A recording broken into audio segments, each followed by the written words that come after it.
you went there? Because Jamboread's going to be there on Saturday. Which Saturday? This Saturday. This Saturday. This Saturday at the library. Doing what? Talking. Being there. You can talk. He said it's a party for reading Jamboread. Ooh, ha. Okay, yes, that was a little bit scary. A little bit too much squealing fangirl. Yeah. But we were excited. We were really excited. It was just true. That's what was going on. All the people clapping are nerd fighters, and all the people who don't understand why I have a balloon puppy-sized elephant should go to nerdfighters.com and come to understand all of the awesome that is my brother and his amazing blog and my sort of mediocre work with it.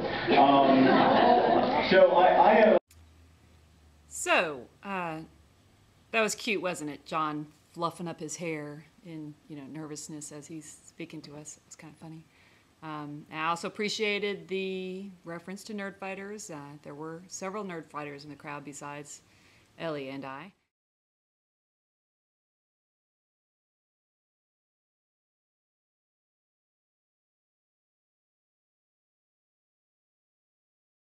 In 1993, it was quite rare to know what the internet was, let alone to be searching it for love.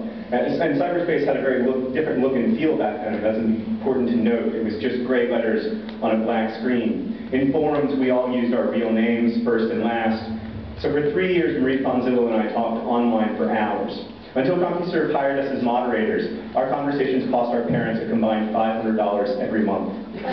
But we didn't begin dating until our freshman year of college. I was attending a small school in Ohio called Kenyon, and she went to Towson University in Maryland.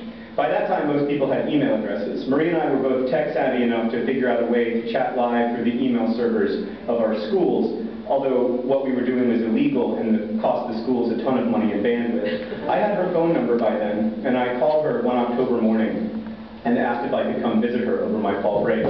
The call cost 12 cents a minute. I'd never seen a picture of her. It was very difficult to email such files, and plus no one had a scanner or a digital camera.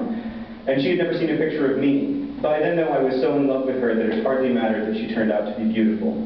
We dated for 3 years before breaking up. She is now a high school history teacher, although for many years, and this has absolutely nothing to do with anything, it's just an interesting fact I'd like to share with you, she was a professional mascot. She was one of the Baltimore Ravens. There are 3, Edgar, Allan, and Poe, and she was Poe. But after we broke up, I was doing a lot of weeping and gnashing of teeth, and to further torture myself, I did this calculation of how much it had cost us to communicate long distance all those years. The blessings of time have allowed me to forget the exact figure, but it was somewhere in the neighborhood of $10,000, which is a lot of money to a guy whose primary source of income at the time was working the graveyard shift at Steak and Shake.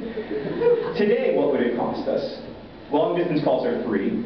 Even if your moral righteousness prevents you from stealing someone else's wireless, it costs maybe $30 a month to have an internet connection that will allow you to communicate for as long as you want, and not only by text, but also by voice and Facebook poking, and even face-to-face via the webcam that came free with your computer, provided you have the good sense to buy a Mac. For most college students today, it requires only a little knowledge in order to communicate with whomever you want, in whatever medium you want, for free. We don't need a book to realize that we're not alone. The entire contemporary online experience is an exercise in being not alone. What's the purpose of reading fiction when you can read the real stories of people on their blogs?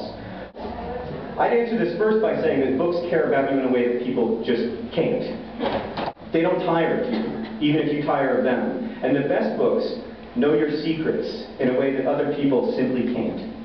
Plus, books never leave, and people inevitably must.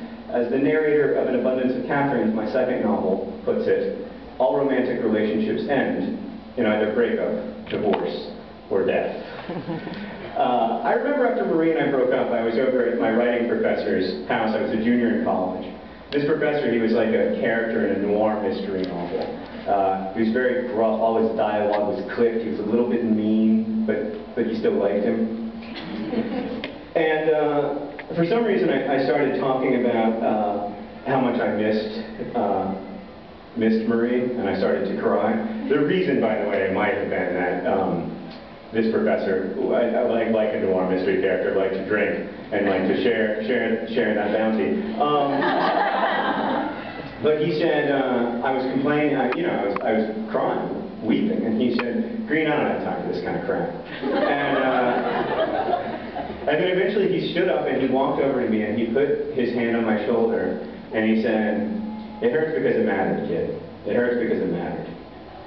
And it was such a validation for me to have this man I respected acknowledge that my peer relationships were real and were important, and that the severing of one of those connections really was tragic.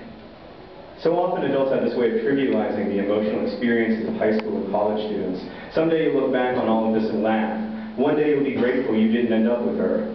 Well, of course, one day I'm going to be grateful. One day I'm going to be happily married and feel extremely fortunate that I didn't end up with the retired third-string Baltimore Raven. Of course, I am eventually going to see that breakup as a blessing, but not today.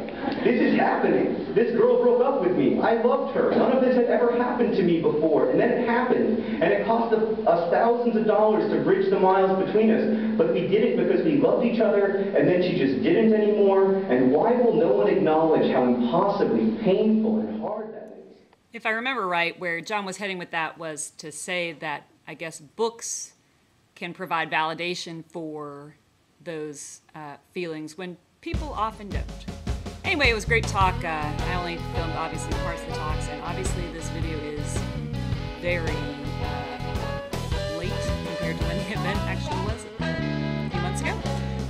But I just thought I would put it up in case anyone was interested in seeing it. So, it was great to see John, big fun, and wanted to share.